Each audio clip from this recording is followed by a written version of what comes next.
ఇక చెప్పమంటే ఏం చెప్తారు? అది కూడా తెలుసు. సకల దేశములందు సకల కాలముల ఎందు సమస్తమైన వస్తువుల ఎందు చంచలము లేక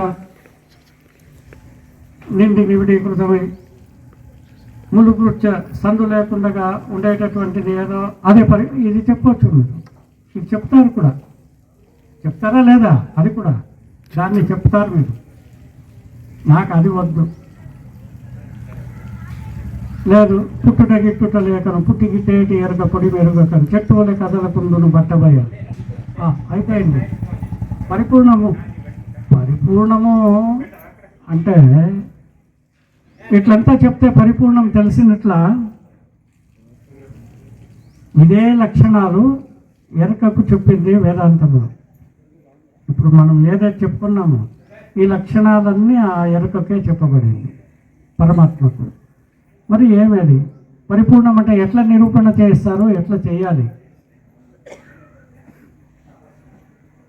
మీరు ఎవ్వరు మూగవాళ్ళు అయితే కాదు కదా, మరి చెప్పాలి. ఎట్లా చెప్తారు? చెప్పండి. చెప్పలేరు. ఎందుకంటే అదే ఇప్పుడు నన్ను ఎందుకు ఇక్కడ చూసి ఇక్కడ కూర్చోబెట్టింది? వీడు చెప్తాడు ఇట్లా సూక్ష్మంలోనే నేను కూడా మీ ఇట్లా కథలు చెప్పిపోయింటే ఎంతోమంది గురువుల్ని మీరు ఏమేమి చేశారు ఈ ప్రాంతంలో అంత తెలుసు. నాకు కూడా పెద్ద పెద్ద గురువులనే లెక్క పెట్టకుండా మీరు ఏమేమి చేశారు అనేది కూడా తెలుసు. అది కాదు, ఏదో చెప్తాడు అని ఇంకా మర్యాద కూర్చోపెడుతున్నారు. ఇదే విశేషం. అంటే ఏమి చూడండి, నా శిష్యుడు ఒక్కడు అడిగాడు నన్ను ఈ ప్రశ్న. ఇది కూడా చెప్పాను మీకు. ఈ ఎంత మరుపు అనేది చాలా ఉంది మనకు. వాడు అక్కడ ఉన్నవాళ్ళు పొన్నాల రాజీవ్ గారి శిష్యుడు కూడా ఉంది అప్పుడు ఒక ఆయన కోయంబత్తూరులో. ఆయన కూడా అడిగారు. ఆయన జీవితాంతము గురుసేవ దాంట్లోనే. అయితే వాళ్ళందరికీ జన్మ అనేది లేనే లేదు అంత గట్టిగా చెప్పవచ్చు. అట్లా వాళ్ళ బ్రతుకు అట్లా బ్రతికింది, అది వేరే సంగతి. అయితే ప్రశ్నకు జవాబు చూడండి, అంత గురుసేవ తత్పరుడు చిన్న ప్రశ్నకు జవాబు చెప్పలేకపోయా అడిగిన వానికి. ఇక పండిత స్వామి శిష్యులు ఉన్నారు, అనసూయమ్మ శిష్యులు ఉన్నారు, సాందీప్ శిష్యులు ఉన్నారు. ఎవరుంటేనేమే ప్రశ్నకు జవాబు రాలే. అక్కడ వాడు అడిగింది ఏమంటే, అయ్యా దేవుడు అంటున్నారు, ఆ దేవుణ్ణి ఏదో నమ్ముకుంటే కొలుస్తే నా కష్టాలు తీరుతావు అని లోకమంతా నమ్ముకొనింది. నేను ఇన్నాళ్ళు అట్లనే ఉంటే అందరూ ఏమి నమ్ముకున్నారో నేను అదే నమ్మకంతోనే ఉన్నాను.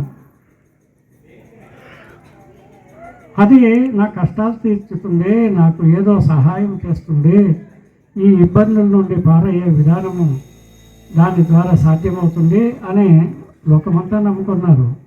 ఈ బయలు అని ఏదో చెప్తున్నారు మీరు, పరిపూర్ణము బయలు అని. ఇది నాకు మీరే చెప్తారు. దానము, ధర్మము, సగుణోద్యానము, ప్రతిమార్చనము, ఇది కందార్థము. ఇవన్నీ చేసినా ఏమీ లాభం లేదు. పరిపూర్ణము బయలు దాన్ని ఎరుగదు, నీకు జవాబునివ్వదు అని కందార్థము మీరే చెప్పారు. నాకు ఏ విధంగానూ సహాయము చేయని ఒక్కదాన్ని, ఆ పరిపూర్ణాన్ని నేను నమ్ముకొని నాకు కలిగే లాభమేమి? నేను ఇంకా చిన్న వయసు, నాకెంతో బ్రతికేది ఉంది, ఎంత పెద్ద బ్రతుకు బ్రతకాలి నేను. ఏమి నమ్మకమే లేకుండా ఎట్లా దీన్ని నేను సాధించేది అని అడిగి. మంచి ప్రశ్ననే కదా, ప్రశ్నలో ఏమైనా దోషం ఉందా? ఎంత అద్భుతమైన ప్రశ్న. వానికి కలిగింది ఆ చిన్న వయసుకు. వానికంతా 28 సంవత్సరాలు. నేను అన్నాను, వీళ్ళు ఎవరు అడగలేదా పెద్దలు, ఇంతమంది ఉన్నారు? అడిగానయ్యా, నన్ను నోరు చూపిస్తారయ్యా వీళ్ళందరూ అన్నాడు. అందరూ అదే చేసేది. ఎట్లా నోరు మూపించారు అంటే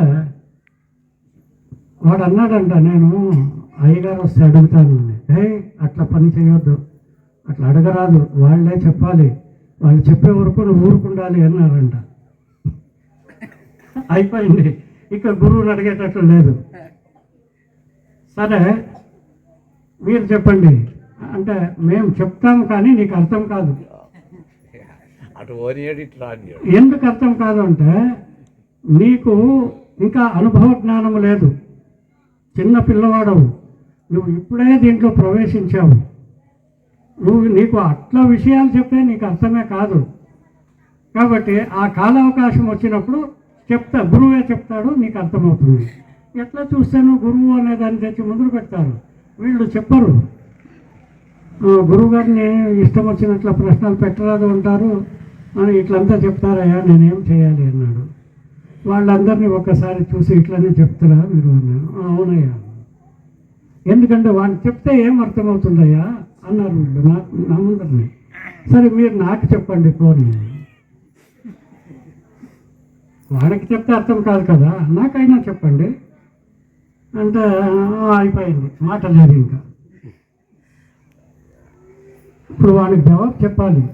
ఎట్లా చెప్పేది? ఇట్లా ఖండార్థాలు, ఇట్లా ఉపమానాలు చెప్పి పరిపూర్ణాన్ని నిరూపణ చేసేదా, లేక వానికి ఆ పదార్థ జ్ఞానం కలిగదు? దయానంద స్వామి నిజ ప్రబోధ విధానంలో మొట్టమొదటిగా చెప్తారు, ఒక వస్తువు అనేటటువంటిది ఉంటే దాన్ని సప్తవిధ ద్రవ్య గుణకర్మ సామాన్య విశేష సమవాయి అభావము అనేటటువంటిది ఆ సప్త విధ పద్ధతులుగా దాన్ని నిర్ణయించాలి. ఏమి ఆఖరిది, ఇది అభావ పదార్థమా నిజంగా మిగిలే పదార్థమా అది తేలాలి.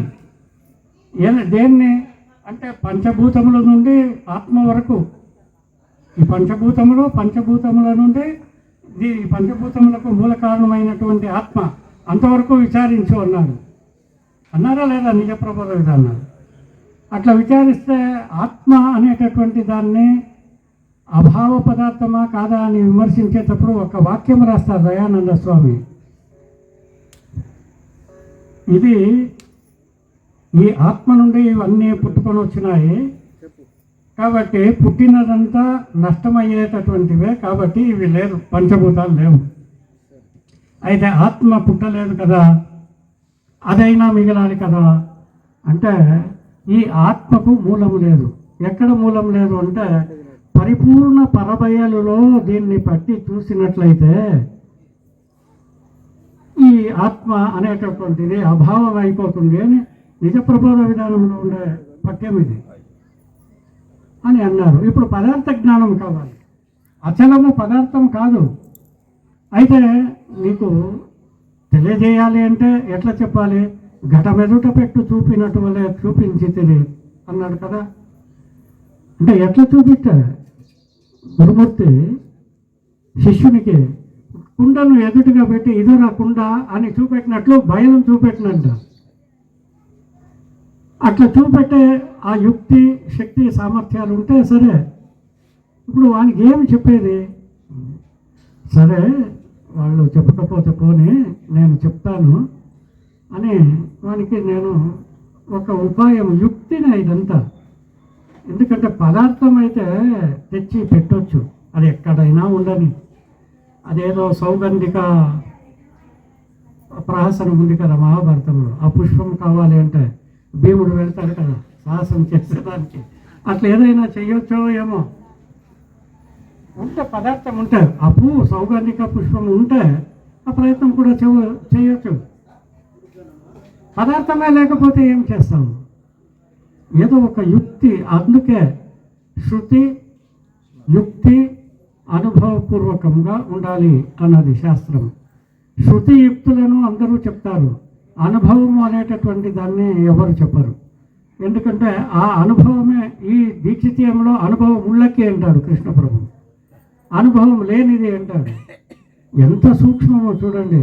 అంటే ఏదో ఒక యుక్తి ఉన్నది, ఆ యుక్తిని ప్రయోగించి పదార్థ జ్ఞానం కలుగజేయాలి అడిగిన వాడు. నేను ఏదో నాకు అట్లా సమయానికి అవి జ్ఞాపకానికి వస్తాయి. కాబట్టి ఆ గురుమూర్తికి ఎంత కృతజ్ఞతలు చెప్పుకుంటే కూడా చాలదు. బృహద్వాసిష్టంలో అచల వాక్యములలో ఒక శబ్ద ప్రయోగం చేస్తాడు దీక్షితుల వారు, శుద్ధం. మీరు అచల వాక్యాలు చూడండి, చలాచల వాక్యాల్లో అచల వాక్యము అని ప్రారంభిస్తే శుద్ధం అంటాడు. అప్పటికీ అది జ్ఞాపకం వచ్చింది. సరే, నాకు అంతే చాలా అయిపోయింది. శుద్ధం అని దీక్షితుల వారు అంటున్నారు. అశుద్ధం అంటే ఏమంటే, ఇంకా ఒకటాన్ని శుద్ధం అని చెప్పిన తర్వాత మిగతావి ఉన్నవి అన్నీ అశుద్ధ పదార్థాలే అనే కాదా నిర్ణయం. ఒకదాన్ని శుద్ధం అన్న తర్వాత అంతకన్నా శుద్ధము, అంతకన్నా శుద్ధం, ఆ మాటలకు అర్థం ఉండదు. శుద్ధం అయిపోయింది. ఇప్పుడు చావు అంటే మరణం, మరణం అంటే అంతకన్నా గొప్ప చావు అనే ఏదైనా ఉందా? చావు అంటే ఒక చావు తెచ్చింది, అయిపోయింది అంతే. అట్లనే శుద్ధం అంటే శుద్ధం, మరి ఏమీ లేదు మాట. అశుద్ధం అనేటటువంటి దాన్ని మనకు శివరామ దీక్షితులు వారు చూపెట్టింది. ఆ శుద్ధాన్ని ఎట్లా చూపెట్టేది అంటే, అప్పటికప్పటికి తోచింది, నాకు మర్యాద దక్కింది, వాడికి సంశయం తీరింది. అదే గురుకృప. గురుకృప లేక మేము సాహసించేది కాదు దీక్షితీయము అనేది నా ఒక అనుభవం. గురుకృప లేక మనం ఏదో సాహసించి ఏదో చెప్తాము అంటే ఇంకా అంతకన్నా మమ్మల్ని హీనంగా చూసేదానికి ఇంకెవరు ఉండరు, అక్కడనే ఉంటారు. వీని యోగ్యత ఇంతే అని. అంటే నేను ఏం చెప్పాను అంటే, అశుద్ధం అంటే ఏమి అని దీక్షితులు వారు చెప్తున్నారు. అశుద్ధం అంటే ఏమి అంటే, ఇప్పుడు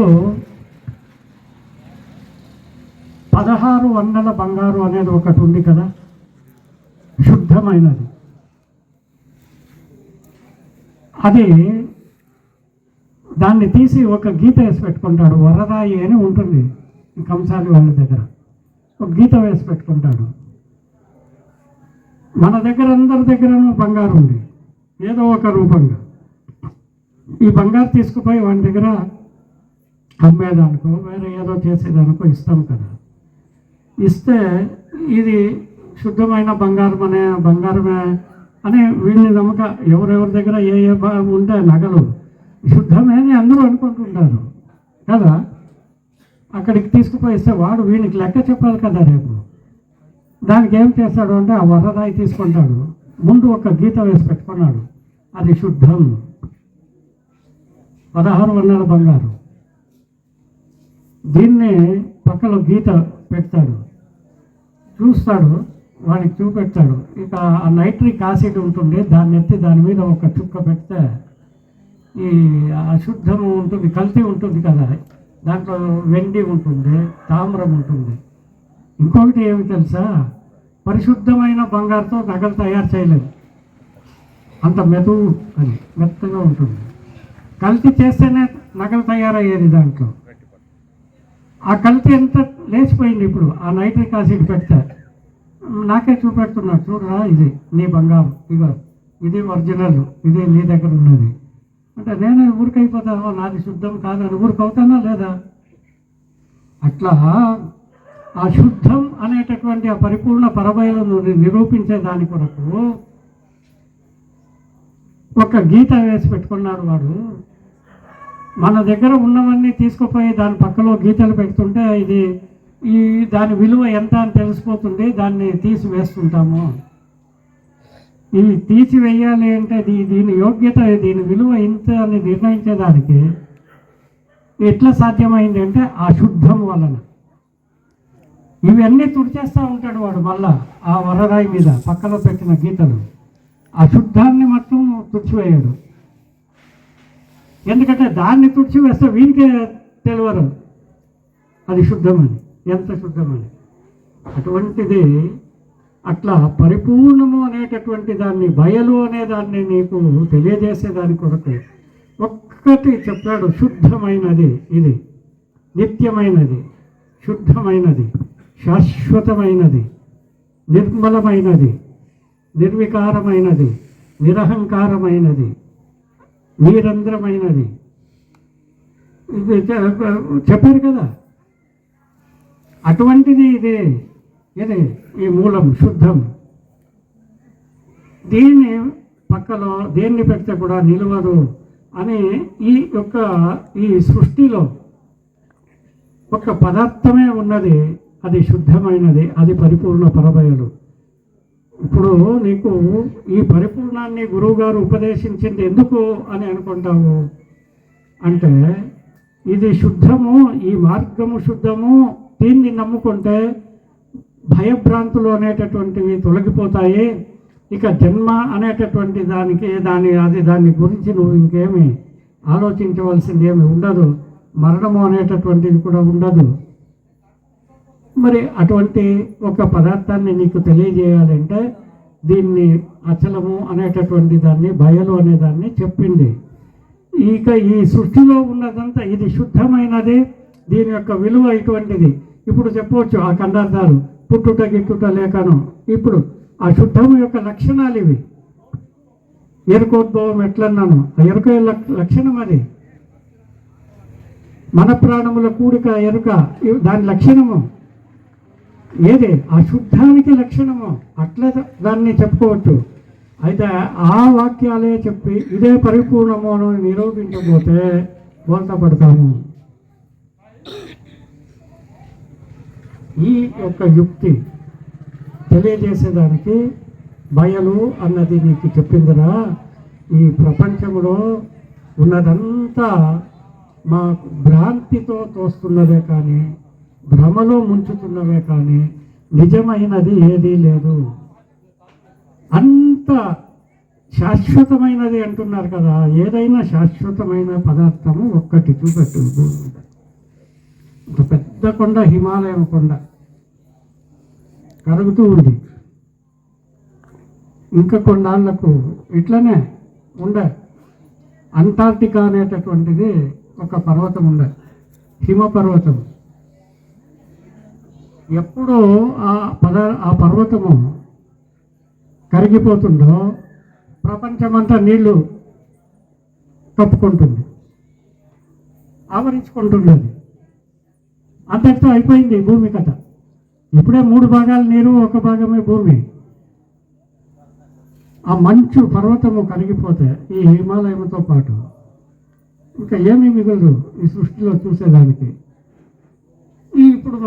ఇప్పుడు చూస్తున్న ఈ హిమాలయ పర్వతము పెద్ద కొండ గౌరీశంకర్ ప్రపంచంలోనే నిజమే. అంతా లెక్క పెట్టి కొలత వేసి చెప్తున్నారు. ఇది దానికి పుట్టుక ఉంది. ఈ ఉత్తర ధ్రువము, దక్షిణ ధ్రువము అనేటటువంటి 2 ధ్రువాలు ఉన్నాయి. ఆ ధ్రువాలు మారినప్పుడు అది మారదు, అది మనకంతా తెలియదు. అది మారితే మనం ఎవరో బ్రతికుండము దాన్ని చెప్పేదానికి. శాస్త్రం చెప్తుంది అది ఉత్తర ధ్రువము దక్షిణానికి, దక్షిణ ధ్రువము ఉత్తరానికి అది మారుతుందంట. అట్లా మారేటప్పుడు ఈ కొండలన్నీ కిందకి దిగిపోతాయి. ఈ సముద్రంలో ఉన్నాయి కదా చాలా పెద్ద పెద్ద ఎత్తైన స్థలాలు, అవన్నీ పైకి వస్తాయి. ఇవన్నీ చెప్తున్నారు శాస్త్రవేత్తలు. అంటే ఇక్కడ ఏది కూడా శాశ్వతమైనది కాదు, నిరంతరమైనది కాదు, నిలకడైనది కాదు, చలనరహితమైనది కాదు. దాన్ని నిరూపించే దాని కొరకు ఇది చెప్పబడింది. ఇవి అన్ని భ్రమకు నిన్ను తీసుకుపోతావా లేదా ఆలోచించుకో. ఇప్పుడు దేవుడు ఉన్నాడు, వస్తాడు, కాపాడుతాడు. ఇవన్నీ ఎంతమందిని కాపాడా ఎంతవరకు? ఇప్పుడు దేవుణ్ణి, శ్రీరామచంద్రుడిని భార్యను రావణాసురుడు మోసుకుపోతే ఆంజనేయుడు రావాల్సి వచ్చింది ఆ సీతమ్మను వెతికేదానికి. దేవుడు కదా వీడు, వెతుక్కోవాల్సిందే కదా. జటాయు, సంపాతి వీళ్ళందరూ చేస్తారు వీని కొరకు, రాముని కొరకు. తెలుసా అవన్నీ? రామాయణం చదువుకున్నారు కదా. జటాయు తెలిసి ఉంటుంది, సంపాతి తెలియదు. జటాయు కన్నా పెద్దవాడు వాడు ఆ సంపాతి అనేటటువంటిది. చాలా అద్భుతమైన కథలు రామాయణంలో. అది వాడు వచ్చి ఇవన్నీ ఏమంటే ఇంకా మన వేమన్న ఏమంటారు, కనకమృగము కలదో లేదో అనకయే తరుణి విడిచిపోయే దాశరథి. దాశరథి అంటే శ్రీరాముడు. వాడు కిందనే పెట్టింది. ఈ బంగారు లేడీ ఉన్నదో లేదో అనేది వానికి తెలియదా? రాముడికి తెలియదంటే అది ఎట్లా సరిపోతుంది? తెలుసు. ఏమైనా భ్రమకు లోనైనాడు. ఎందుకు? భార్య అడుగుతుంది. వానికి కళ్ళకు కనబడింది. ఒకవేళ ఉంటేనో ఉండొచ్చునేమో, ఈ సృష్టి ఇంత విచిత్రమైనది అని దాన్ని వెంబడ్డాడు. వాడు రావణాసురుడు వచ్చి దీన్ని మోసుకుపోయినాడు భార్యను.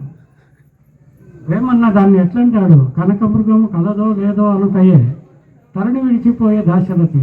తెలివి లేనివాడు దేవుడు ఎట్లా అయ్యారా అంటాడు. అంటే ఏమి అంటే వాడు ఏమన్నా ఎవరిని వదలేవాడు కాదు. మూర్ఖత్వము అనేటటువంటిది ఈ మనుషుల్లో కాదు, అది దేవునిలో ఉంటే కూడా దాన్ని తీసి చూపెట్టేటటువంటి సమాజ సంస్కరణకర్త అతడు. అటువంటి వాళ్ళు చెప్తారు దానికి చాలా విలువ ఉంటుంది కూడా. అంటే ఏమి అంటే భ్రమ అనేటటువంటిది రాముణ్ణి కూడా దాంట్లో మగ్నుడయ్యేటట్లు చేసింది. భయపడకపోతే ఏడుస్తుండేనా రాముడు? భార్య పోయింది అంటే చెట్టుని చూసి అడుగుతాడు, పుట్టని చూసి అడుగుతాడు, గుట్టని చూసి అడుగుతాడు, పక్షులను అడుగుతాడు, చీమలను అడుగుతాడు, ఏడపోయింది నా సీత, ఏడపోయింది నా సీత అని. అంటే భయము దుఃఖము ఆవరించుకునిందా లేదా? అంటే దేవుడే సాక్షాత్తు మహావిష్ణువు యొక్క అంశమే భూమి మీద జన్మతాళి వస్తే అట్లా పరిస్థితి ఏర్పడుతుంది. అంటే మనమందరం ఎంతటి వాళ్ళము. ఇప్పుడు ఆ భయభ్రాంతులు తొలగాలి. దానికి మార్గం ఏది అంటే దీక్షితీయం ఒక్కటే మార్గము అని గట్టిగా చెప్తాను నేను కూడా. నాకేమీ దాంట్లో సందేహం లేదు. నేను ఎవరి దగ్గర వాదన చేసేదానికి ఇష్టపడను. నాకు అవన్నీ నాకు అవి సరిపోవు. చేతులెత్తి మొక్కుతాను, నువ్వే గొప్పవాడు. అయితే నాకు నిర్ణయం అయ్యింది. నేను నిర్ణయించుకున్న దాన్ని నేను ఇతరులకు కూడా చెప్తాను. నేను అట్లా ఈ మానవోపాధి అనేటటువంటిది 84 లక్షల జీవోపాధులలో చాలా ఉత్కృష్టమైన ఒక ఉపాధి మానవోపాధి.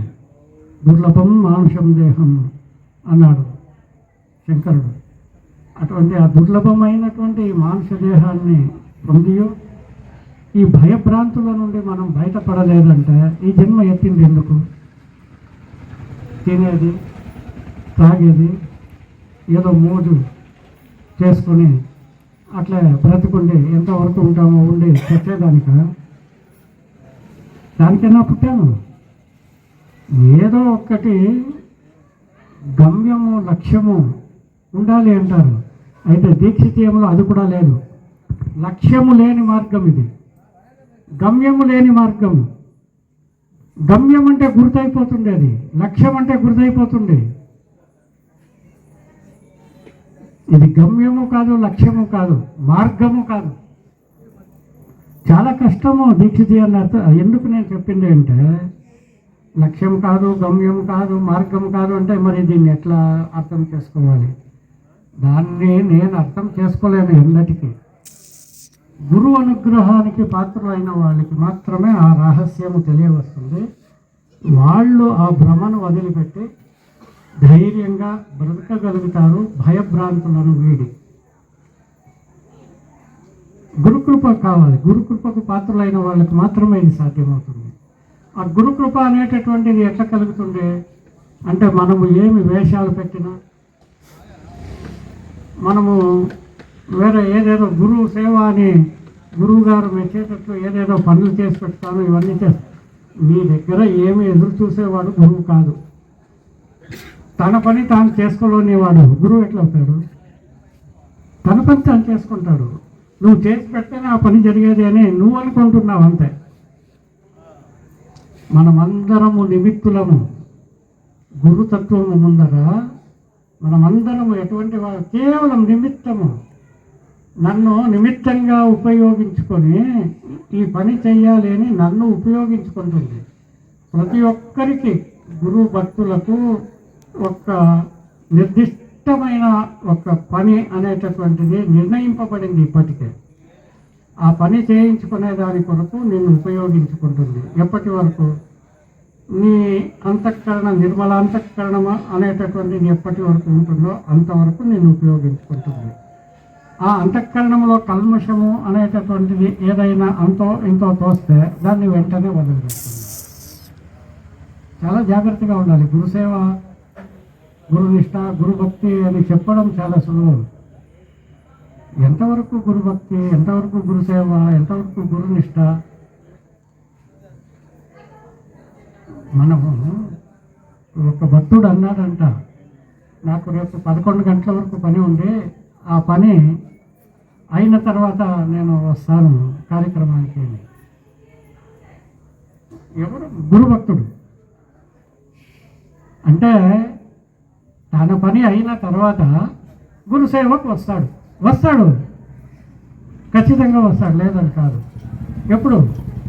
11 గంటలు అన్నాడు, 11 గంటలకు ఆ పని అయిపోతే రానే వస్తాడు. 12 అయితే కూడా రావచ్చు, 1 గంట 2 గంటలు అయినా కూడా రావచ్చు, భోజన ఇంకా సమయానికైనా రావచ్చు.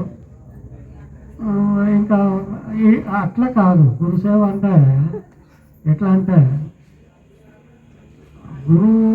గురువాజ్ఞ అనేటటువంటిది అది ఎట్లా విషయమైనా కానీ అది చెవుల్లో పడుతున్నట్లుగా వెంటనే దాన్ని చేసి పెట్టేవాడు. దానికి కాలావకాశం అంతా తీసుకునేవాడు కాదు. గురువు నానా రకంగా మమ్మల్ని పరీక్షిస్తాడు. మా కర్ణాటకలో సంత శిశునాళ షరీఫ్ అని ఒక పెద్ద తాత్వికవేత్త, సాధకుడు, రచయిత. ఆయన చిన్నప్పుడు గురువు గారితో పాటు ఎక్కడికో వెళుతుంటారు. ఎట్లా ఉపమానం అంటే అది సినిమాగా తీసింది, దాంట్లో చూసింది నేను. ఆయన చరిత్ర నేను చదువుకోలేదు అప్పటికి. ఆయన బ్రాహ్మణుడు, గురువు, పెద్ద మనిషి బ్రాహ్మణుడు. అడవిలో నడిచిపోతున్నాడు, కాళ్ళల్లో చెప్పులు ఉన్నాయి. ఇంకా వీళ్ళందరూ బ్రహ్మచారులు, బ్రాహ్మణులు, పిల్లలు. వీళ్ళు కూడా వెళుతున్నారు. ఒక చోటు ఆగిపోతారు. గురువు దాటి వెళ్ళిపోతాడు అటువైపు. తిరిగి చూస్తారు, ఏమిది, ఎవరు వచ్చినట్లు కనపడలేదు. తిరిగి చూస్తే అందరూ దూరంలో నిలబడ్డారు. ఏంట్రా రండి అంటే, అయ్యా ముళ్ళు ఉన్నాయి, దాటలేము. గురువు ఏం చేస్తాడు, తన కాళ్ళలో ఉండేటటువంటి చెప్పు తీసి ఇట్లా పారేస్తాడు అవతలకి. దాన్ని వేసుకొని రెండుగా. ఎంత చమత్కారం చూడండి. బ్రాహ్మణులు ఎవ్వరూ గురుపాదకులను కాళ్ళల్లో వేసుకోలేదు. ఆ గురుపాదకుల్ని చెప్పుల్ని మనం కాళ్ళలో వేసుకుంటే ఎంత పాపం అది. వీడు తురకవాడు, శిశునాళ షరీఫ్. వాడు అటు ఇటు చూస్తాడు, చెప్పులు వేసుకొని దాటి వెళ్ళిపోతాడు అటువైపు. వీళ్ళని తిరిగి చూస్తాడు, వీళ్ళు ఎవరు రాలే. ఏం వస్తారా లేదా అంటే, లేదయ్యా ముళ్ళుకే చెప్పులు ఇస్తాను కదా అంటే, లేదయ్యా మీ చెప్పులు వేసుకోలేవు. వాళ్ళని అక్కడనే వదిలేస్తాడు గురువు. ఈ దాటుకొని వచ్చిన తురకవాడు శిష్యుడు వాడిని పట్టుకొని వాడిని పని మీద వెళ్ళిపోతాడు. ఇది అర్థం చేసుకోండి. గురువు అనేటటువంటి వాడి యొక్క వాక్యం, వాడు ఏమంటాడు, ఈ చెప్పులు వేసుకొని ముళ్ళే దాటలేని వాడు ఈ సంసార సాగరాన్ని వీళ్ళు దాటేది సాధ్యమా? మీరు అక్కడనే ఉండండి అని వెళ్ళిపోతాడు. అంటే గురువు మాకు ఎట్లెట్లనో నానా విధాలుగా మమ్మల్ని పరీక్షించేది. కానీ మాకు ఏదో ఒక ఉపదేశం అంటే చెవుల్లో చెప్పేదే కాదు, నడిచి చూపెట్టాడు, ఇట్లా నడవాలి. వాడే కదా ఆచార్యుడు. ఆచరితీతి ఆచార్య, ఆచరించి ఇతరులను ఆచరింపజేసేటటువంటి వాడు ఆచార్యుడు. అట్లంతా చేస్తాడు. మనము దానికి సిద్ధం లేదు అంటే వాడు ఏం చేయాలి? ఇంకా ఎన్నుకున్నావు. ఎన్నుకున్న తర్వాత ఆయన ఏం చెప్తే ఎట్లా నడవమంటే అట్లా నడవాలి అంతే. దాంట్లో నువ్వు నీ యుక్తి ఎంత ప్రదర్శించరాదు. ఏమి ఇది శాస్త్రోక్తం కాదు, ఇది మంచిది కాదు, ఇది చెడు అని నేనే ఆలోచించి నిర్ణయించుకుంటే ఇంక గురువు ఎందుకు నాకు? కాబట్టి అట్లా కాదు. గురువు ఆజ్ఞ అంటే దాన్ని ఆయన ఎప్పుడైనా మీకు ఆజ్ఞ చేశాడా ఏమైనా? మా గురువు గారు అయితే అట్లా ఏమీ మమ్మల్ని శాసించలేదు, నన్నైతే లేదు. ఆయన ఏమీ చెప్తుండే, ప్రబోధ చెప్తూ పోతుండే, ఇంకేమీ లేదు. మమ్మల్ని ఎప్పుడూ ఇట్లా చేయి, అట్లా చేయి, ఇది చేయి, అది చేయి, ఇది చెయ్యరాదు, ఇట్లా నడుచుకోరాదు, ఎప్పుడూ చెప్పింది లేదు. చెప్పగానే అన్నీ నేర్పారు. చెప్పగానే ఎట్లా ఉండాలి ఈ సిద్ధాంతంలో, ఈ పరంపరలో శిష్యుడై ఎట్లా మెలగాలి చెప్పగానే మమ్మల్ని తయారు చేశారు. ఆ సామర్థ్యము ఇంకా ఎవరికి వస్తుంది? అట్లా తిట్టేది కొట్టేది కాదు, మీకు దాంట్లో ఏమి లాభం లేదు. ఎట్లా వాడిలో ఒక మార్పు ఎట్లా రావాలి, ఎట్లా రప్పించాలి, అది చాలా అసాధ్యమైన విషయం. అందరికీ వచ్చేది కూడా కాదు. నేను చాలా గురుభక్తులతో కలిసి మాట్లాడేటప్పుడు వింటుంటాను. మంచి సౌకర్యం ఉండే చోట్లలో వెళ్ళి రాజభోగంతో ఉండేది ఆయనకు అలవాటు. ఏమి లేని బీదవాడి ఇంటికి వెళ్ళి, శిష్యుని ఇంటికి, అక్కడ వాళ్ళు పెట్టింది తిని ఆ నేలపైన పడుకొని చేప మీద అక్కడ కూడా ప్రబోధ చేసి వచ్చేటటువంటివి కూడా తెలుసు ఆయన. ఇది తక్కువ అనుకోలే, అది ఎక్కువ అనుకోలే, ఇద్దరిని ఒకే విధంగా చూశారు. ఎట్లా సాధ్యమవుతుంది అది? అదే ఆ మనస్సు అనేటటువంటిది ఎంత నిర్మలంగా ఉంటే అట్లా తరతమ భేదాలు ఎంచకుండా నడుచుకోగలుగుతారు. అవన్నీ మనం చూసినప్పుడు మనకు అర్థం కదా, మనము ఇట్లా బ్రతకాలి అని. ఆ విధంగా అవి మాటల ద్వారా చెప్పేది కాకుండా, అందుకే గురువు గారి ఇంట నుండి వెంట నుండి తెలుసుకోండి అన్నది. గురువు గారి ఇంటి నుండి తెలుసుకునేది ఎంతో ఉంటుంది. ఎట్లా కుటుంబ నిర్వహణ చేస్తాడు వీడు, అంటక ఈ కుటుంబంలో ఎట్లా ఉన్నాడు, వెంట నుండి అంటే బయట వ్యవహారాలు ఎట్లా చేస్తాడు, ఎంత చెప్తారు తెలుసా? ఆయన తినేటప్పుడు చూడు అంటాడు దీక్షితుల వారు, ఎట్లా తింటాడో చూడు. ఆయన నీళ్లు తాగేటప్పుడు చూడు ఎట్లా నీళ్లు తాగుతాడు. ఇది గురువు గారిని అనుసరించేది అంటే ఆయన తినేదాన్ని చూసి నేర్చుకో, ఆయన తాగేదాన్ని చూసి నేర్చుకో అంటారు. అంటే ఏం అర్థం అది? ఇంట నుండి వెంట ఉండి తెలుసుకో అనేది దానికి ఎంతో ఉంది. తినేది చూసి నేర్చుకుంటే ఏమి అంటే రుచి కొరకు తింటాడా, ఆకలి కొరకు తింటాడా, అవసరానికి తింటాడా? నీళ్లు తాగేది దప్పిక కొరకు తాగుతాడా, లేదా అది కూడా వేరే ఉద్దేశాలు ఏదైనా పెట్టుకొని తాగుతాడా? ఎట్లా ఇవన్నీ చెప్తాడా గురువు? చెప్పేది కాదు. ఏమంటే ఈ సాంప్రదాయం అనేటటువంటిది, దీక్షిత సాంప్రదాయంలో గురువులు అనేటటువంటి వాళ్ళకు చాలా మహోన్నతమైన స్థానాన్ని కల్పించారు. అది ఎంత పెద్ద స్థానం అంటే నేను నేరుగా చెప్తాను, మన సాయన్న గారి శిష్యుడు సాయన్న ఏమి మంత్రం చేసే, ఏమి మాయ చేసే శిష్యులకు తెలియదు. ఆ శిష్యులు గురువు గారిని ఎంతగా గౌరవిస్తారు, ఆయన మాట జవదాటకుండా ఎట్లా. నన్ను అడిగితే ఇప్పుడు ఉన్న వాళ్ళల్లో సాయన్న అంత పుణ్యశీలుడు ఎవరు లేదు శిష్యుల్ని కొనే దాంట్లో. నేనైతే శిష్యులనే చేసుకున్నాను, నాకు చాలా భయం ఎందుకంటే ఎవరు వస్తారో ఏమొస్తారో నాకేమీ తెలియదు, నేను తెలుసుకునే ప్రయత్నం కూడా చేయను. అందుకే చాలామంది వస్తే నేను నిరాకరిస్తాను. నా స్నేహితుని యొక్క కూతురు అల్లుడు వస్తే నేను ఉపదేశం చేయలేను. మా పండిత స్వామి శిష్యుడు ఆయన నా స్నేహితుడు, ఆయన కూతురు తీసుకోవచ్చారు, కొడుకు అల్లుడిని తీసుకోవచ్చారు, ఉపదేశం చేయమని. ఇప్పుడు మంచి రోజులు కావు, మళ్ళీ చెప్తాను కనిపిస్తుంది, నాతో వేస్తే చెప్పలే. ఎందుకంటే నాకు నేను పెద్ద గురువు కావాలి అనేది నాకేమీ లేదు ఉద్దేశం.